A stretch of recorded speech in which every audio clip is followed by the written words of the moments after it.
करूं उस वासुदेव का अंत? कैसे?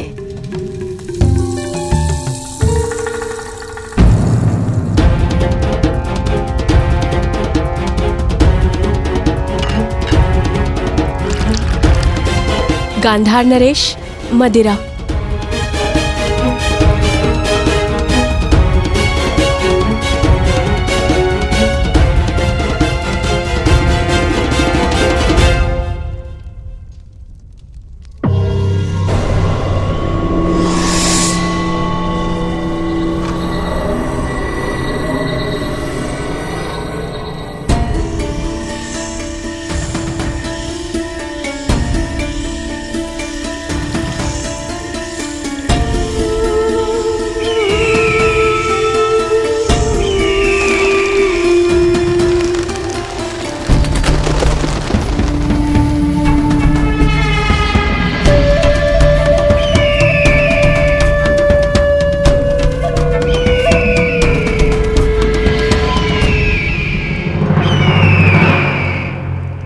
किसी प्रकार मैं इस वासुदेव का अंत कर दूं तो पांडव निसहाय हो जाएंगे और फिर मेरे प्यारे सम्राट दुर्योधन के विरुद्ध खड़े होने का साहस किसी में नहीं होगा, किसी में नहीं।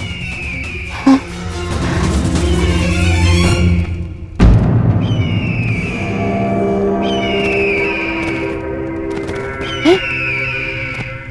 ये तो कोई संदेश है।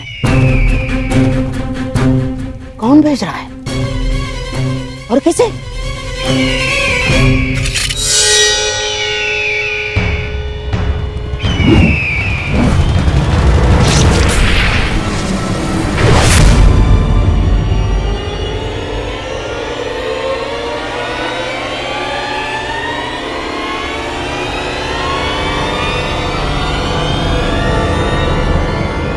संदेश केवल आपकी लक्ष्मण।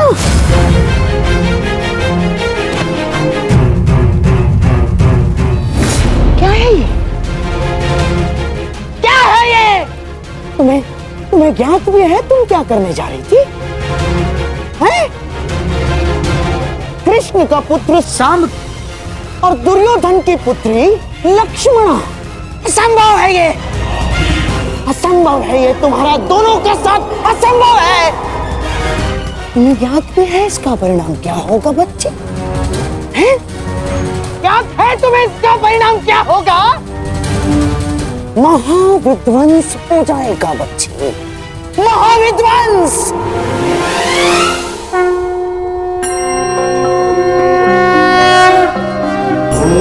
त्र्यंबकं यजामहे सुगंधिं पुष्टिवर्धनम्। महोदय जी, यहाँ तो विवाह का आयोजन था ना, क्या वो समाप्त हो गया? कैसा विवाह भद्र? यहाँ तो कोई विवाह का आयोजन नहीं चल रहा है। कदाचित आप भिन्न स्थान पर आ गए हैं। अर्थात माता और सुप्रिया मुझसे झूठ कह रहे थे, परंतु क्यों?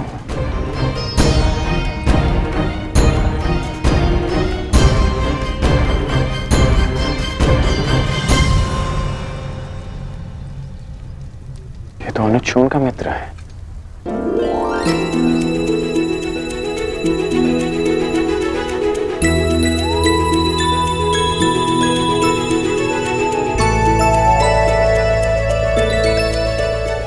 बहुत वर्षों बाद तुमसे भेंट हुई। कैसे हो तुम? मैं बहुत अच्छा हूँ, परंतु आप यहाँ भ्राताकर्ण? मैं अपने पुत्र ऋषियन की खोज कर रहा हूँ। मुझे किसी ने बताया था कि वो इस मंदिर में किसी के विवाह में सम्मिलित होने आया है। वो आपको यहाँ नहीं मिलेगा भ्राताकर्ण, वो सदा अपने प्रिय स्थल पर होता है। प्रिय स्थल? वृषसेन, कहाँ हो वृषसेन? पुत्र कहाँ हो तुम? वृषसेन!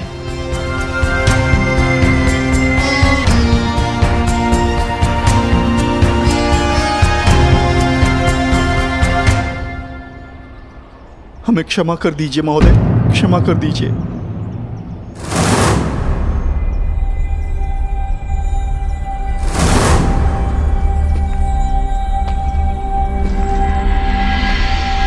ऐसा करने से पहले तुम्हें इसके परिणाम को सोच लेना चाहिए था। अनेक मनुष्यों ने तुमसे इसी प्रकार निवेदन किया होगा, परंतु तुम दुष्टों ने कभी किसी की याचना सुनी? कौन है ये सब और किस बात की क्षमा मांग रहे हैं? और ये कौन है? हर बार तुम लोगों को एक और अवसर दिया गया, परंतु तुम लोग फिर भी नहीं सुधरे और इसी कुमार्ग पर चलते रहे। परंतु अब समय आ गया है कि तुम्हें तुम्हारे कर्मों का फल भुगतना ही होगा। मैंने तुम्हें साक्ष्य समेत पकड़ा है, अब तुम नहीं बच सकते। नहीं महोदय, ऐसा न करें महोदय, ऐसा न करें, हमें क्षमा कर दीजिए। लूटा हुआ धन हम पुनः स्त्री को लौटा देंगे, पर हमें क्षमा कर दीजिए प्रभु, हमें क्षमा। लूटा हुआ धन लौटा देने मात्र से तुम्हारे पापों का प्रायश्चित नहीं हो जाएगा दुष्टों। सर्वप्रथम उस पीड़ित महिला से क्षमा की भीख मांगो, अन्यथा मृत्यु के लिए तैयार हो जाओ। नहीं नहीं, हम क्षमा मांग लेंगे, हम क्षमा मांग लेंगे।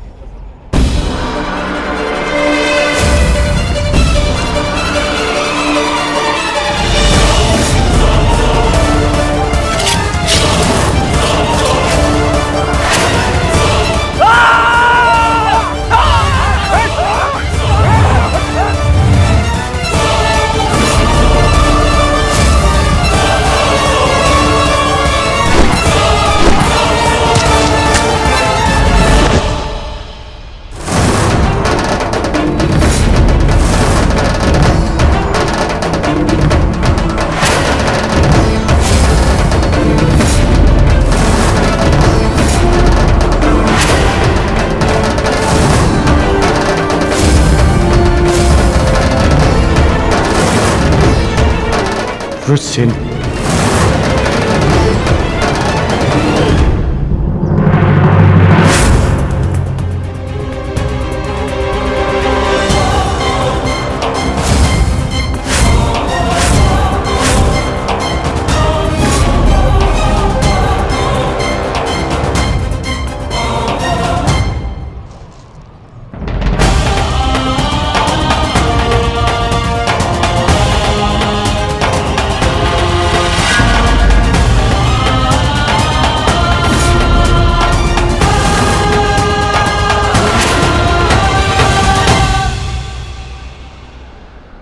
मित्र, उस स्त्री को उसका धन लौटा दो और इन शवों को भी अंतिम संस्कार दे दो। हमारा मंतव्य यहां पूर्ण हुआ। जिनसे मिलना था उनसे मिल चुके, अब न किसी से मिलना शेष है और न किसी को उत्तर देना।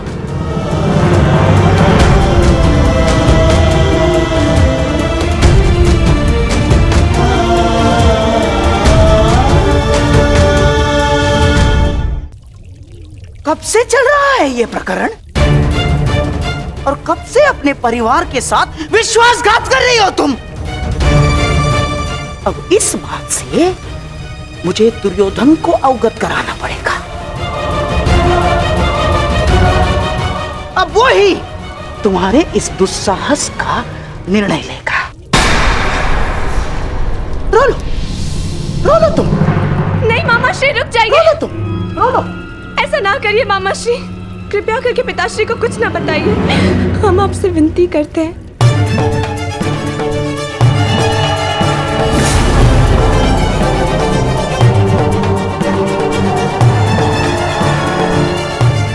हमें क्षमा कर दीजिए मामा श्री, आपका भरोसा तोड़ने के लिए हम क्षमा चाहते। बहुत बड़ी भूल हो गई हमसे।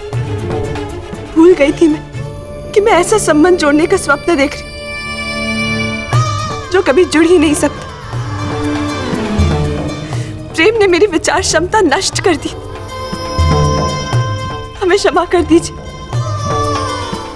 परंतु कृपया करके पिताश्री को कुछ मत बताइए। उन्हें पता चलेगा तो उनके हृदय को बहुत ठेस पहुंचेगी। उन्हें कुछ मत बताइए।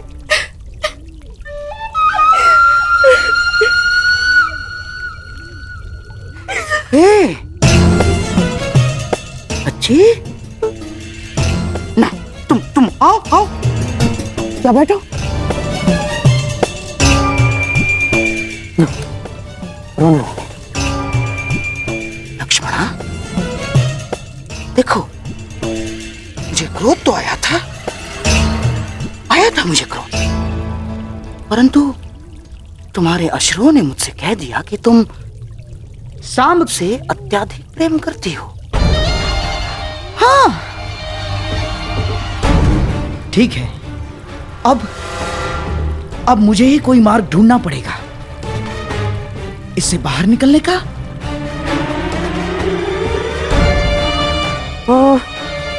तुम क्या सांब को अभिमन्यु के विवाह में ला सकती हो? बताओ ना, बुला सकती हो तुम? हाँ, परंतु पिताश्री भी वहां होंगे ना? वही तो मैं चाहता हूँ लक्ष्मणा। केवल तुम्हारे पिताश्री नहीं, अपितु तुम्हारे पिताश्री दुर्योधन के साथ साथ सांब के पिताश्री कृष्ण भी वहां उपस्थित होंगे।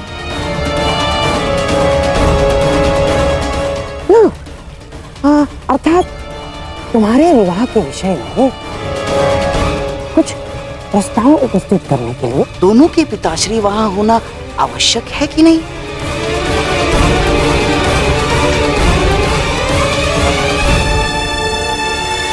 परंतु पिताश्री कभी नहीं मानेंगे।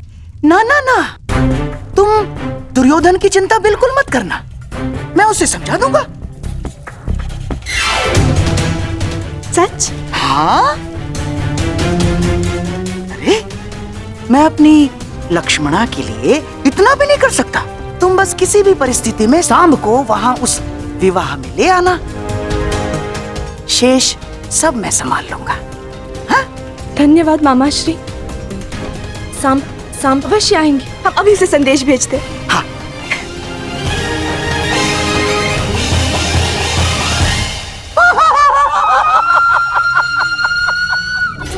चलिए कृष्ण, अब आएगा आनंद। मेरी अगली चाल के लिए तैयार रहना। तो इस बार तुम्हारी पराजय निश्चित निश्चित। पुत्र मैं हूँ, मैं तुम्हारा पिता। तुमने मुझे पहचाना नहीं, परंतु मैंने तुम्हें देखते ही पहचान लिया। तुम्हें मालूम, बचपन में मैं बिल्कुल तुम्हारे जैसा दिखता था। हाँ,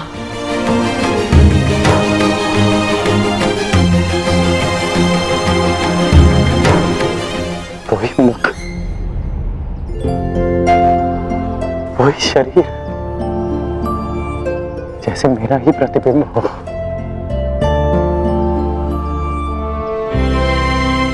तुम बिल्कुल मुझ पर गए हो पुत्र।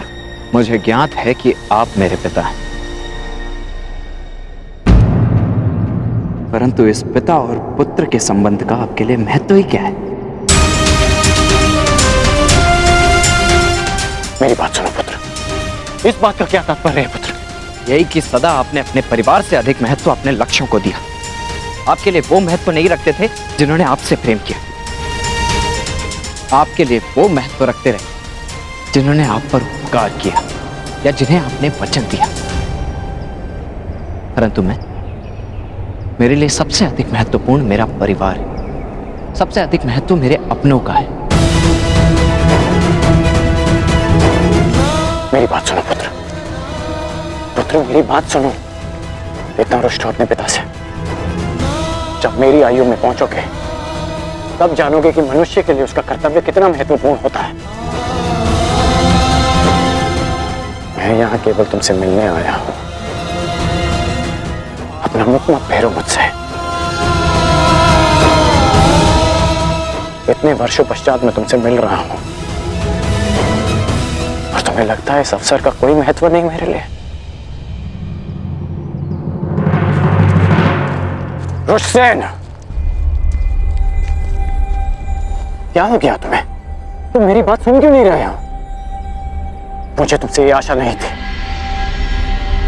तो और क्या आशा थी मुझसे मेरे पूज्य पिताश्री कि कैसा व्यवहार करूंगा?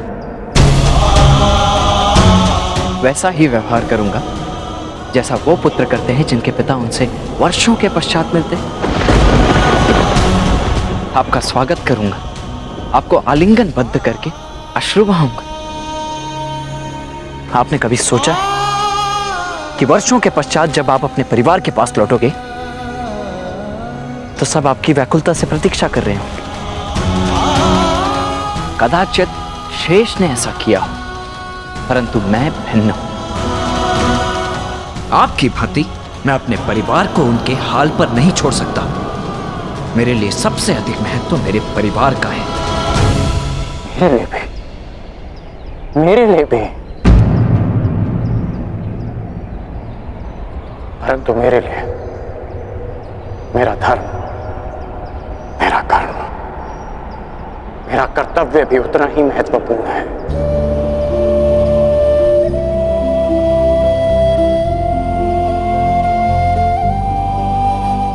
मैं आया था पुत्र, परंतु मैं तुमसे मिल नहीं पाया। वो हस्तिनापुर की ओर से दिग्विजय के लिए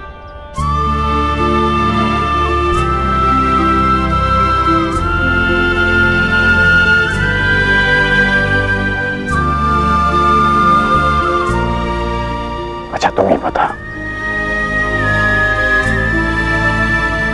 यदि मनुष्य केवल अपने लिए जिएगा, अपने ही सुख के बारे में सोचेगा, तो क्या हमारी आने वाली पीढ़ी का धर्म से विश्वास नहीं उठ जाएगा?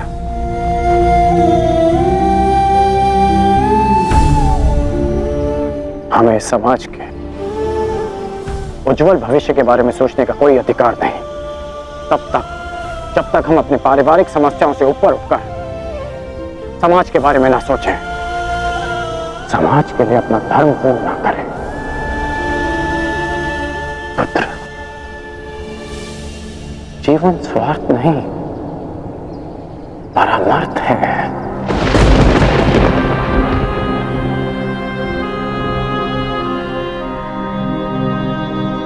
मैंने जो कुछ भी किया उसका मुझे कोई पश्चाताप नहीं, कोई ग्लानि नहीं, क्योंकि मैं स्वयं के लिए नहीं समाज के लिए जिया हूं, लोगों के हित के लिए लड़ा हूं। मैंने जीवन भर परिवर्तन के लिए संघर्ष किया। जानते हो क्यों? क्योंकि जब भी मैंने ऐसा किया तो मैंने लोगों की आंखों में आशा की किरण देखी। संसार में परिवर्तन लाने से पूर्व हमें स्वयं में परिवर्तन लाना चाहिए।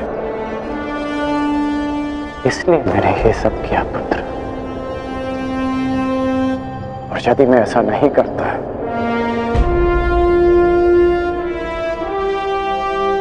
तो तुम आज एक सूत पुत्र होकर हाथ में शस्त्र नहीं उठा पाते।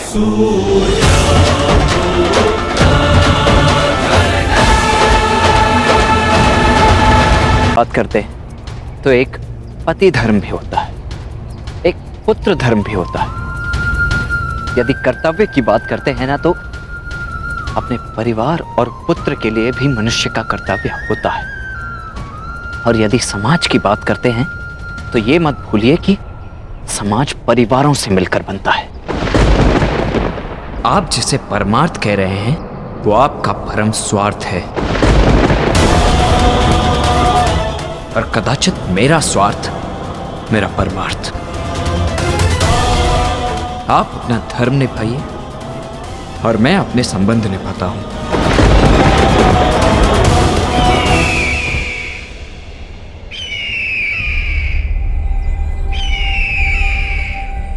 अब मैं चलता हूं, मुझे शीघ्र ही कहीं पहुंचना है अपने संबंध निभाने के लिए।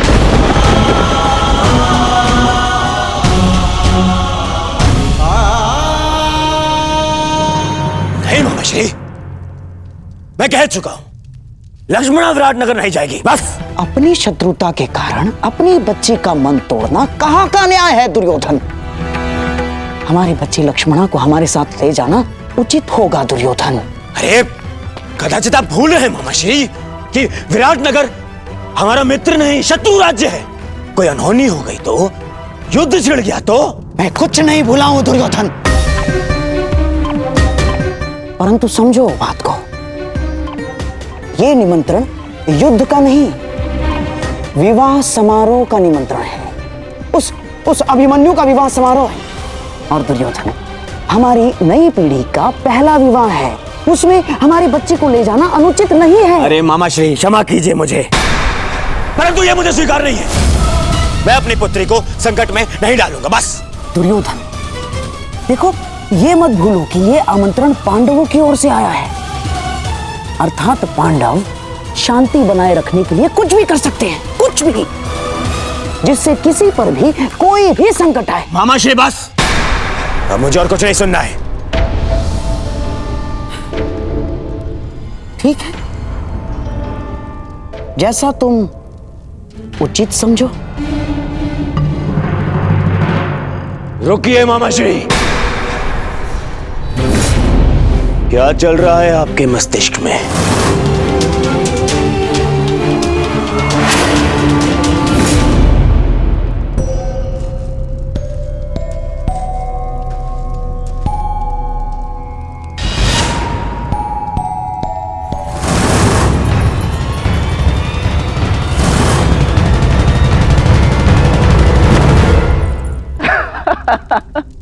वृषसेन, क्षमा चाहता हूँ।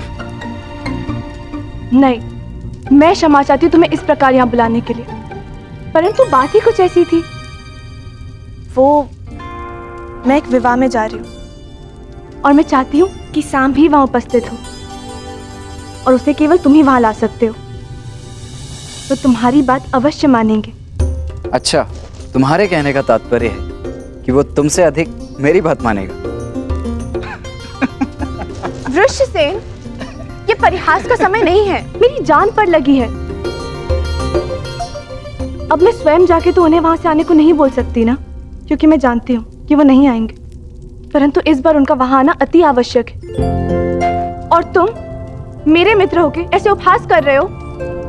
अरे अरे, ठीक है, यदि इतना ही आवश्यक है तो मैं स्वयं जाकर कुमार साम को लेकर उपस्थित हो जाऊंगा। कहाँ है विवाह? विराटनगर में। वहां तो कुमार अभिमन्यु के विवाह का आयोजन चल रहा है ना, अर्थात तुम उस विवाह में। प्रश्न ये नहीं है कि लक्ष्मणा विराटनगर जाए या ना जाए, प्रश्न ये है कि आप उसे वहां ले जाने का हट क्यों कर रहे हैं? क्यों मामाश्री? ऐसा कुछ नहीं है दुर्योधन।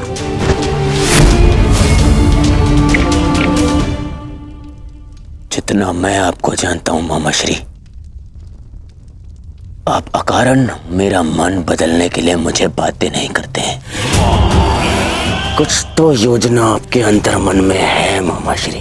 अब भला मेरे मन में क्या योजना हो सकती है? मैं ये जो कुछ भी कर रहा हूँ अपनी बच्ची लक्ष्मणा की प्रसन्नता के लिए कर रहा हूँ, और कोई योजना नहीं है इसमें। बेहतर होगा कि ना हो मामाश्री, क्योंकि यदि ये कोई आपकी योजना है जिसमें आपने मेरी पुत्री का उपयोग करना चाहा, तो मैं आपको क्षमा नहीं करूंगा मामाश्री। ये क्या कह रहे हो दुर्योधन? मैं अपनी बच्ची लक्ष्मणा को लेकर छल करूंगा? आपके लिए कुछ भी असंभव नहीं है मामाश्री, परंतु सावधान करता हूँ, क्योंकि यदि मेरी पुत्री पर जरा सी भी आँच आई तो आप मेरी प्रतिक्रिया सहन नहीं कर पाएंगे, समझे? दुर्योधन, ये क्या हो गया है तुम्हें? तो बताइए, आप लक्ष्मणा को विराटनगर ले जाने में दबाव क्यों बना रहे? मामाश्री, आपका यह मौन मेरे मन के संदेह की अग्नि को और भड़का रहा है। बोलिए, अन्यथा मैं अपना संयम तोड़ बैठूंगा। बोलिए।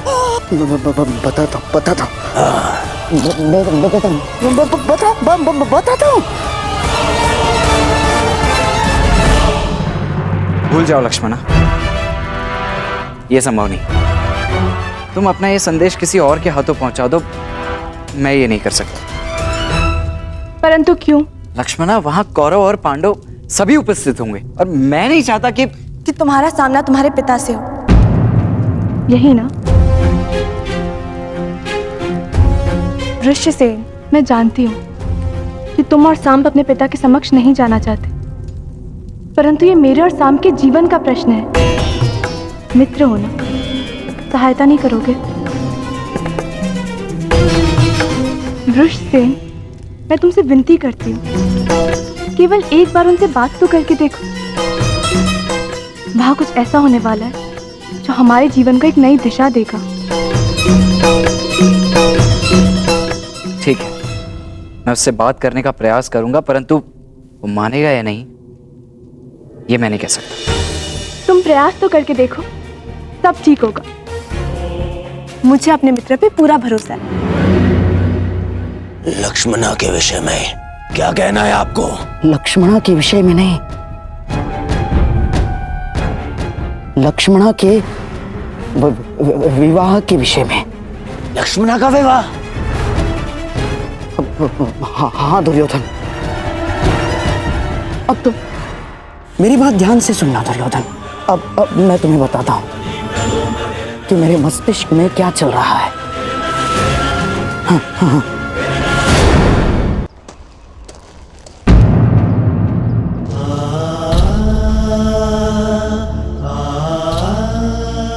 मुझे नहीं पता था कि आप अभी यही हैं। मैं जानता हूं तुम मुझसे रुष्ट हो पुत्र।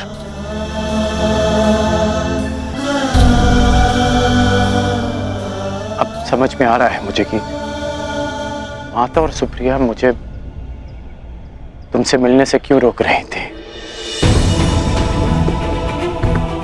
माता और दादी माँ को सदा यही लगता था कि हम एक दूसरे से ना मिलें, परंतु सत्य तो ये है कि मैंने सदैव इस भेंट की प्रतीक्षा की कि मैं आपको बता सकूं जो परिवर्तन आप लाना चाहते हैं वो बस केवल एक स्वप्न है जो कभी पूरा नहीं हो सकता। इतने वर्षों में भी आप कुछ नहीं कर पाए।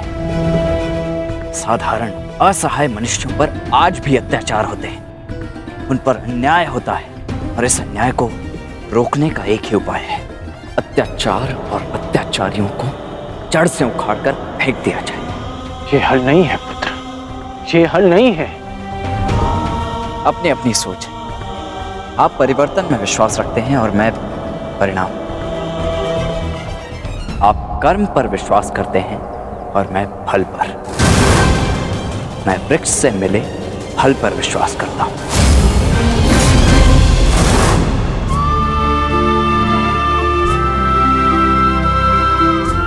मैं जानता हूं कि तुम्हारे भीतर मेरे लिए बहुत कड़वाहट होगी,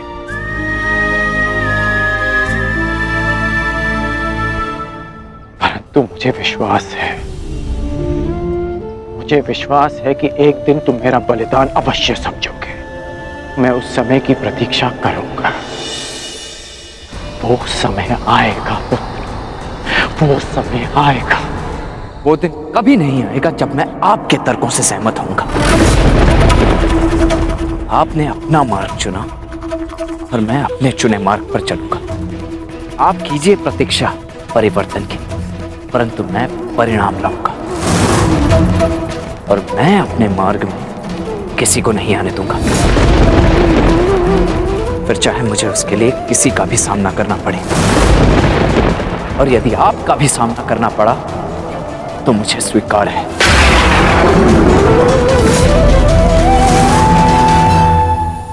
आपने अपना तर्क सामने रख दिया और मैंने अपना पक्ष आपको समझा दिया। अब ये अंतिम अवसर है जब हम मिल रहे हैं। ईश्वर से प्रार्थना है कि अब जब कभी भी हम एक दूसरे के सामने आए तो एक दूसरे के विपक्ष में ना हो, क्योंकि यदि ऐसा हुआ तो हम दोनों में से कोई एक ही जीवित बचेगा।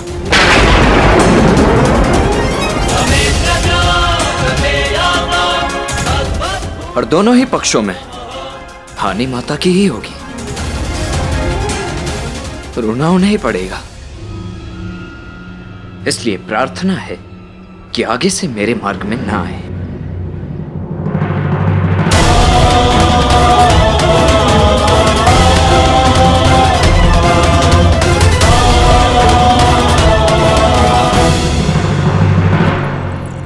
ये सुंदर है।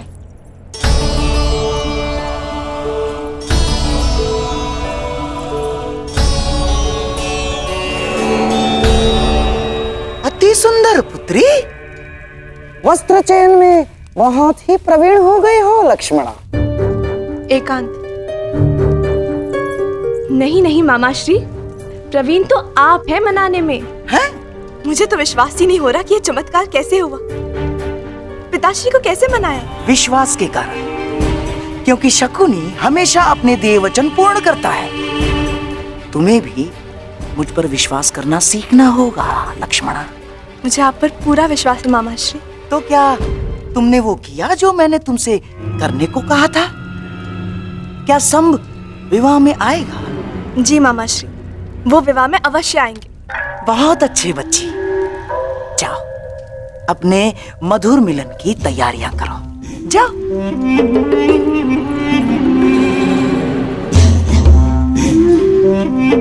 और मैं कृष्ण की पहली बार पराजय की कड़वी मुद्रा देखने की तैयारी करता हूं।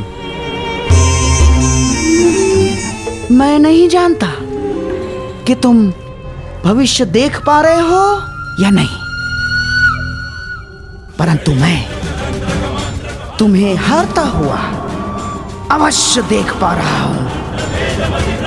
अवश्य। नहीं जीतोगे तुम, नहीं जीतोगे तुम।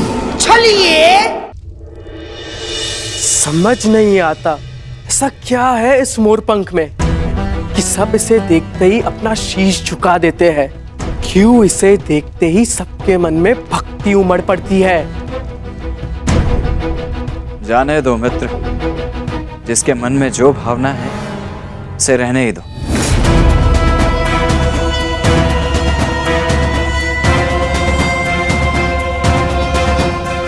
परंतु मुझे ये भक्ति नहीं लगती, ये भय है, भय जो इस मुकुटधारी के पाखंड से उपजा है। लोग इससे प्रसन्न इसीलिए है क्योंकि वो उन्हें मनचाहा देते हैं। कम से कम वो ये कार्य तो उचित ही करते हैं मित्र।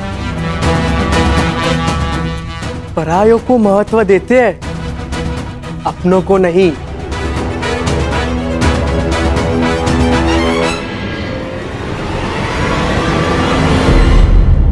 परंतु हम अपनों की बात करें मित्र। तो क्या निर्णय लिया तुमने? विराटनगर आ रहे हो ना? तुमने सुना नहीं, मैं वहां नहीं जाऊंगा जहां मेरे पिता महान श्री कृष्ण वासुदेव हो। मुझे समझाने में तुम अपना समय व्यर्थ कर रहे हो मित्र। मैं तो स्वयं तुम्हें वहां जाने से रोकने आया हूं मित्र, क्योंकि वहां जाना समय को व्यर्थ करना ही है, अनावश्यक है। वो अभिमन्यु तुम्हें एक आंख नहीं भाती, तो तुम उसके विवाह में जाओगे क्यों? हाँ, वो माना कि लक्ष्मणा वहां आ रही है, परंतु उससे क्या अंतर पड़ता है?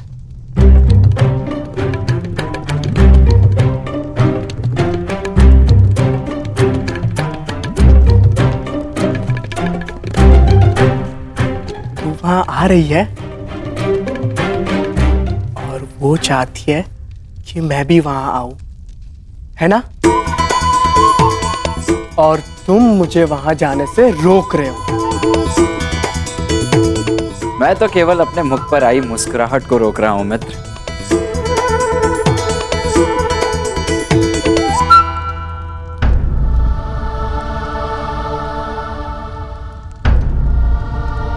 काकाश्री, प्रणिपात। प्रणिपात। तो हम कल प्रातः यहाँ से प्रस्थान करेंगे ना? परंतु अभी सूर्योदय होने में तो समय शेष है। फिर इस समय आप यहाँ? मैं जांच रहा था कि सुरक्षा प्रबंध पर्याप्त है या नहीं, क्योंकि हस्तिनापुर की राजकुमारी पहली बार जो हमारे साथ जा रही है। काकाश्री, आप अंगराज हैं, अंगरक्षक नहीं।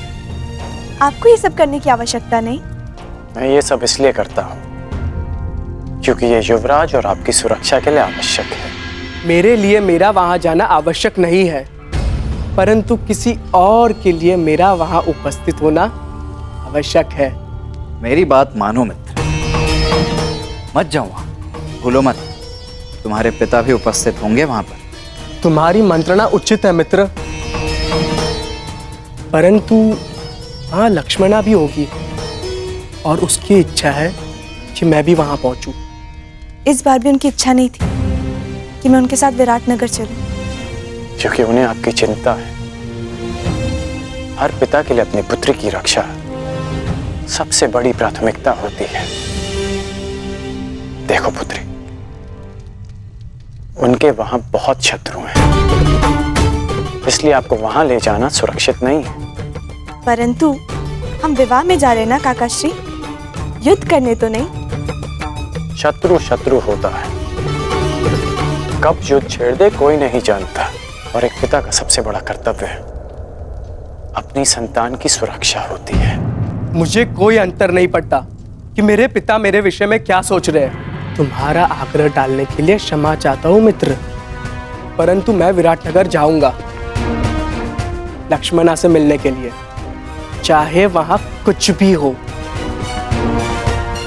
निश्चिंत होकर जाओ मित्र, यदि वहां कुछ होगा भी तो तुम्हारी रक्षा के लिए मैं वहां उपस्थित रहूंगा। चाहे जो हो राजकुमारी, स्मरण रखिएगा कि मैं आपकी रक्षा के लिए सदैव वहां उपस्थित रहूंगा।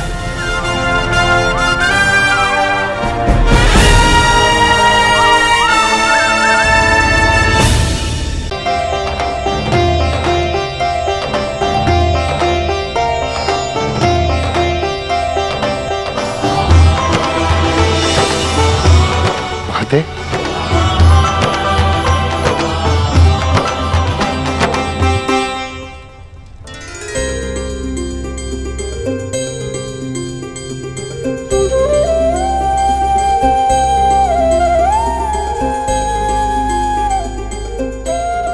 तेरह वर्षों से ये आंखें तुम सबको देखने के लिए तरस रही हैं।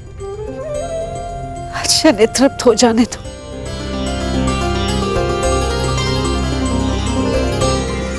तुम जानती हो 13 वर्ष की इस परीक्षा में मेरे पुत्र सफल क्यों हुए? क्योंकि तुम इनके साथ थी, तुम इनके तारनहार हो। ईश्वर की कृपा है कि बुरा वक्त समाप्त हुआ।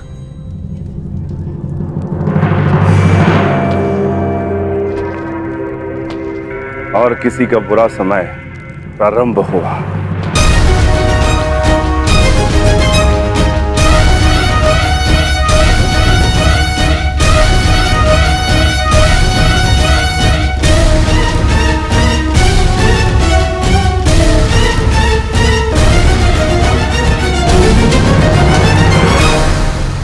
महामहिम भीष्म की जय, महामहिम भीष्म की जय, महामहिम भीष्म की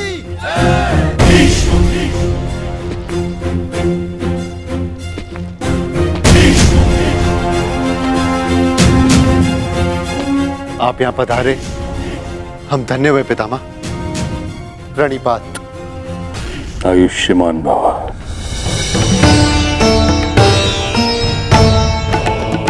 प्राणिपात। स्वागत है महाबली भीष्म। महाराज विराट, मेरे पड़पोते के विवाह पर यदि आपने निमंत्रण ना भी दिया होता तो भीष्म अवश्य आता।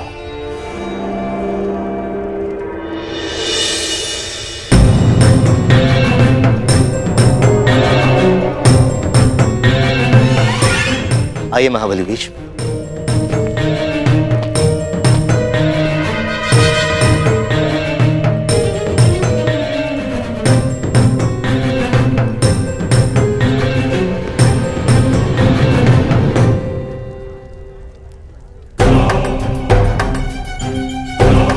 अंतिम भेंट में आशा थी कि अगली भेंट युद्ध भूमि में ही होगी। मेरी भी आशा टूट गई अर्जुन। वैसे पुत्र के विवाह की बधाई हो। स्वागत है। धन्यवाद।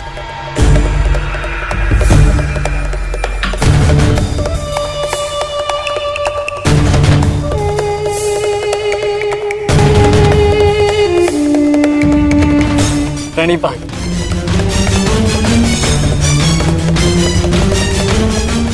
देख रहे हैं मामाश्री, किस बात ये पितामह इन पांडवों से घुल मिल रहे हैं। कोई जाए उन्हें बताए, समझाए उन्हें कि कुछ ही समय पश्चात यही पांडव युद्ध में हमारे विरुद्ध खड़े होंगे। शांत रहो दुर्योधन। मुख मुद्रा सुंदर नहीं बना सकते तो कम से कम सुंदर शब्दों का प्रयोग तो करो। और ये मत भूलो कि हम यहाँ केवल अभिमन्यु के विवाह के लिए नहीं आए। हमें हमारी बच्ची लक्ष्मणा के विवाह के विषय में भी बात चलानी है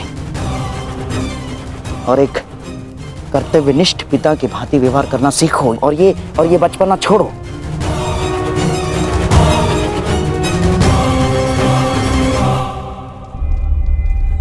पिताश्री, अब तो सभी अतिथि आ ही चुके हैं ना, अब आप भी तनिक मेरे साथ बैठिए। मुझे आपको कितना कुछ बताना। 13 वर्षों पश्चात आपसे मिलना हो और इतना समय भी नहीं मिला कि आपको बता सकूं कि मैंने क्या क्या सीखा। अवश्य।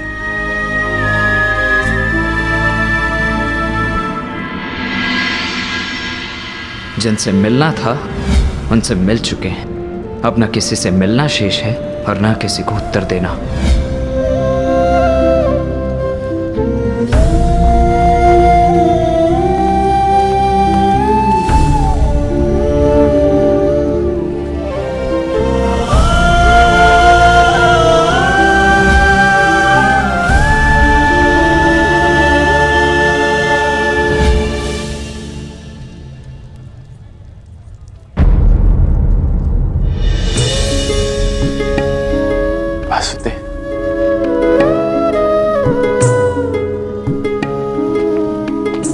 प्रणिपात वासुदेव, क्षमा कीजिएगा, मैंने आपको देखा नहीं।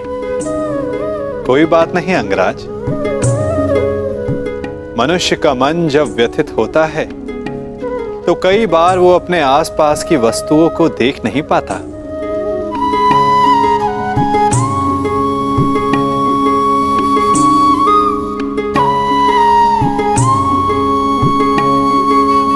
मैं व्यथित हूं, ये आपको कैसे ज्ञात हुआ? लगता है तुम भूल गए अंगराज। सारथी हूं, योद्धा का मन पढ़ लेता हूं। अभिमन्यु को देखकर तुम्हें वृषसेन का स्मरण हो आया ना?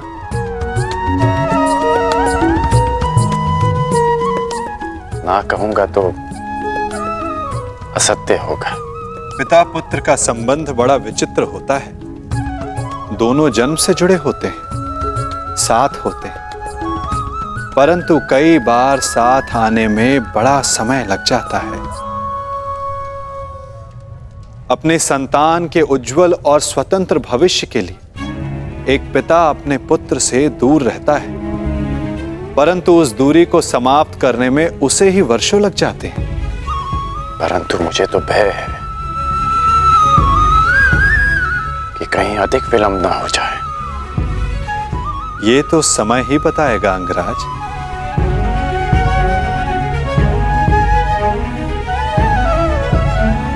अच्छा वासुदेव, शाम कैसा है? वो आपके साथ नहीं आया? वो अच्छा है अंगराज। उसका यहां आने का मन नहीं था, इसलिए साथ नहीं आया। परंतु मन की गति बड़ी चंचल होती है अंगराज। क्या पता कब बदल जाए। वासुदेव क्षमा कीजिएगा, परंतु मेरे पूछने का एक और तात्पर्य है। आपका आपके पुत्र से संबंध कैसा है?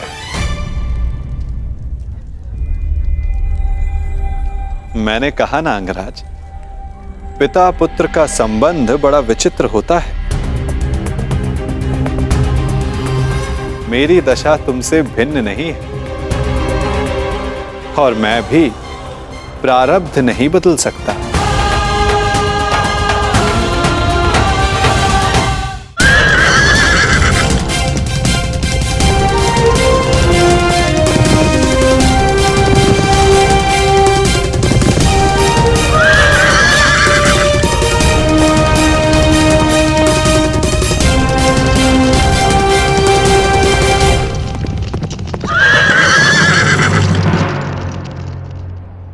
रुक क्यों गए मित्र? अभी विराटनगर दूर है। परंतु मेरा साथ यहीं तक था मित्र सांब। अर्थात तुम चाहते हो कि मैं वहां अकेले सबके समक्ष प्रस्तुत हो? नहीं मित्र, तुम मेरा साथ नहीं छोड़ सकते। मैं तुम्हारा साथ नहीं छोड़ रहा हूं मित्र, मैं यही तुम्हारी प्रतीक्षा करूंगा। परंतु ऐसा क्यों? जब तुम यहाँ तक आ ही गए हो तो मेरे साथ क्यों नहीं चल सकते? क्या बात है मित्र? क्योंकि आने वाले पल तुम्हारे प्रेम लक्ष्मणा से तुम्हारे मिलन के सुखद पल हैं मित्र।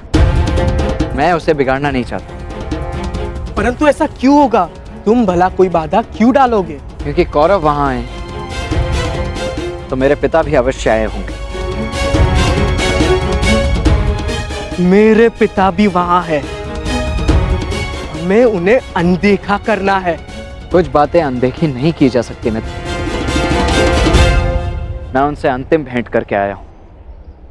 यदि अब भेंट होगी तो विध्वंस होगा और मैं ये नहीं चाहता। ऐसा नहीं है वृषसेन। ऐसा ही है मित्र। अब यहां से तुम्हें अकेले ही जाना होगा, परंतु विश्वास करो, यदि कुछ भी अशुभ होता है तो पीछे पलट कर देखना, मुझे समक्ष पाओगे। जाओ सांब, लक्ष्मणा तुम्हारी प्रतीक्षा कर रही है। और हाँ, शांत रहना मित्र, स्वयं किसी संकट को आमंत्रण मत दे देना।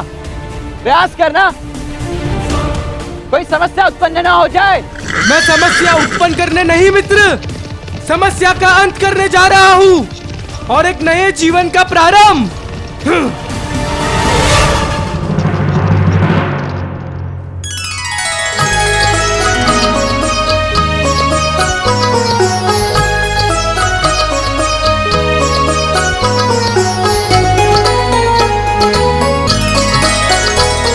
आपके लिए वो महत्व रखते रहे जिन्होंने आप पर उपकार किया या जिन्हें आपने वचन दिया, परंतु मेरे लिए सबसे अधिक महत्वपूर्ण मेरा परिवार है।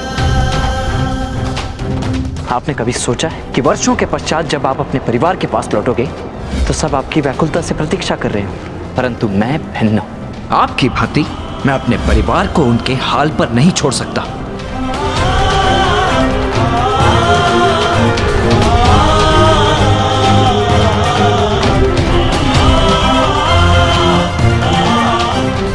ईश्वर से प्रार्थना है कि अब जब कभी भी हम एक दूसरे के सामने आए तो एक दूसरे के विपक्ष में ना हो, क्योंकि यदि ऐसा हुआ तो हम दोनों में से कोई एक ही जीवित बचेगा।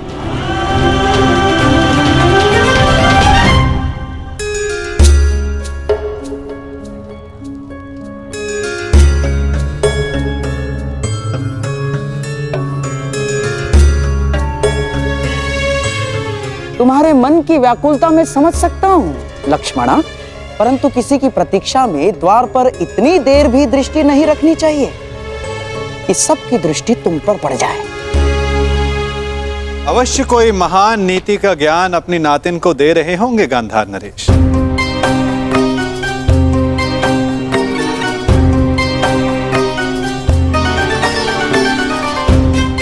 प्रणिपात।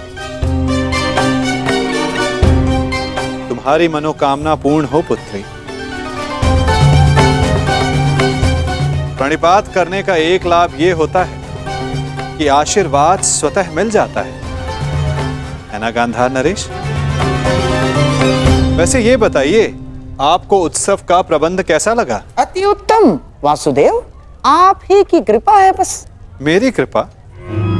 उत्सव विराट राज का है और आप प्रशंसा मेरी कर रहे हैं। और किसकी करूं वासुदेव? आप जहां जाते हैं वहां सब कुछ आप ही के मन से तो चलता है। भिक्षुक पांडवों को ऐसा राज संबंध दिलाना, हारे हुए योद्धाओं को फिर से स्फूर्ति दिलाना, ये आपके अतिरिक्त कौन संभव कर सकता है वासुदेव?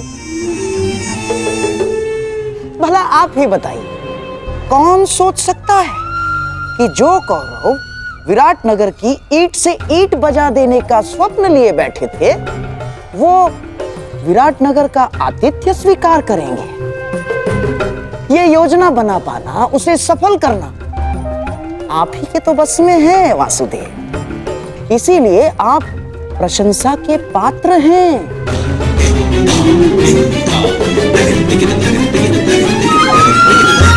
योजना के भवन तो आपने भी बनाए हैं गांधार राज, और उत्सवों का प्रबंध भी आपने बहुत किया है, उसमें सफलता भी मिली।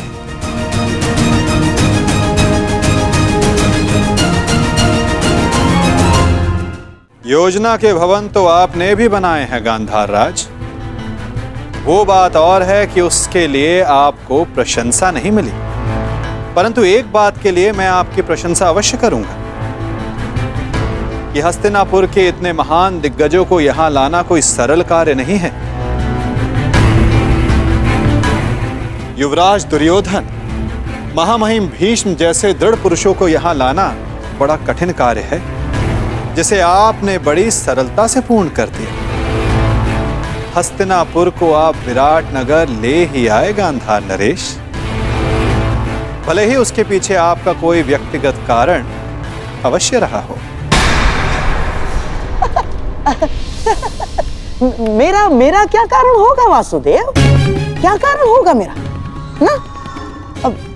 अरे हाँ, मैं यहाँ सबसे मिला, परंतु आपका पुत्र सांब कहीं दिखाई नहीं दे रहा है। क्या वो आमंत्रित नहीं है यहाँ? जिसे आना हो उसे आमंत्रण की क्या आवश्यकता? और यदि आपको सांब की कमी अनुभव हो रही है तो तनिक उधर देखिए गांधार राज।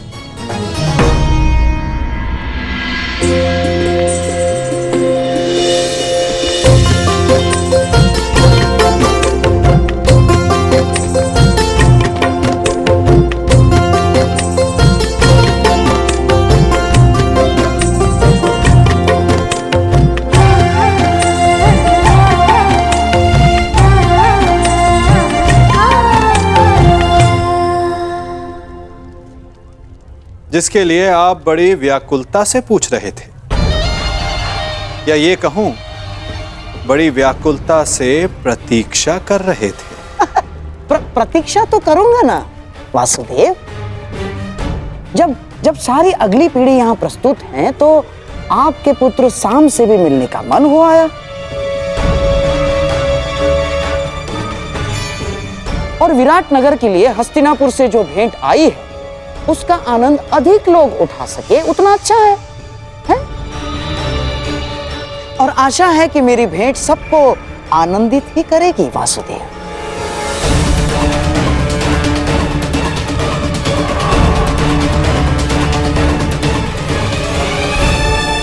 आज्ञा दीजिए वासुदेव, मैं उत्तरा से मिलके आती हूँ।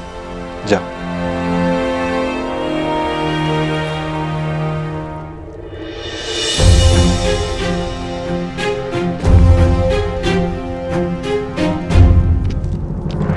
सांब,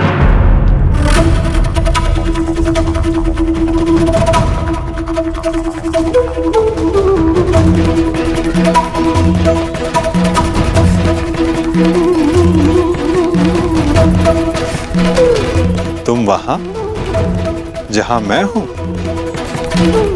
आश्चर्य हुआ तुम्हें देखकर। आश्चर्य नहीं, सौभाग्य है आपका पूजनीय पिताश्री। ये मत समझिएगा कि आपको लेकर मेरे विचार परिवर्तित हो गए। बात केवल इतनी है कि आज मेरा मन आनंद में था, बस उसे बांटने के लिए मैं अपने संबंधी के विवाह में चला आया।